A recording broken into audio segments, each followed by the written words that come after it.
The latest episode of Invincible might just have been the best episode of the whole show. And this is starting to become a trend, but just like my last video on Daredevil Born Again, it's just impossible to talk about this without spoiling anything, so you've been warned.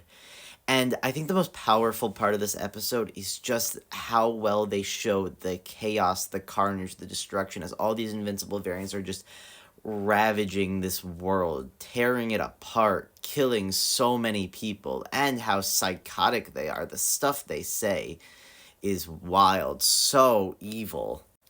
Of course, the best part of this was Rex. Like, right after, in the same episode, he says, "This is the first time in my life when I'm finally in a good place." He has such an epic sacrifice. His character arc from the beginning of this show to now was masterful. And the line he drops at the end, "I got one thing left, my goddamn skeleton dickhead," will go down in history. One of the best sacrifice scenes I have ever seen. He really went and pulled a gambit from X-Men 97. The name's Rex Mon-Ami. Remember it.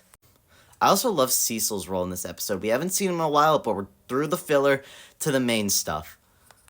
Him really just showing how much he still cares about Mark, even though Mark is done with him, trying to threaten him.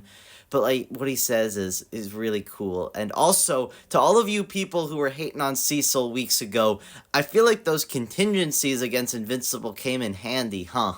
We also got another Powerplex crash out, and yeah, these were funny last week. I'm kind of getting over this guy. He's got to calm down. I'm sorry, he's starting to annoy me. Invincible's big fight with Angstrom Levy was so good. It looked so cool. He really just locked in and used everything he'd learned, things he couldn't do last season, stuff from his training, and it was really epic to see. I think maybe we're finally kind of done with this guy, although I'm still really interested to see what the technicians are going to do. This show is just so good. And we couldn't just end it with just the everything. We had to throw in Conquest, and already Jeffrey Dean Morgan is just selling me on such a good voice. He was scaring me. I haven't read the comics, so I don't know much about him, but he's giant, has a scar all over his face, and dude, you have a metal arm? That is awesome.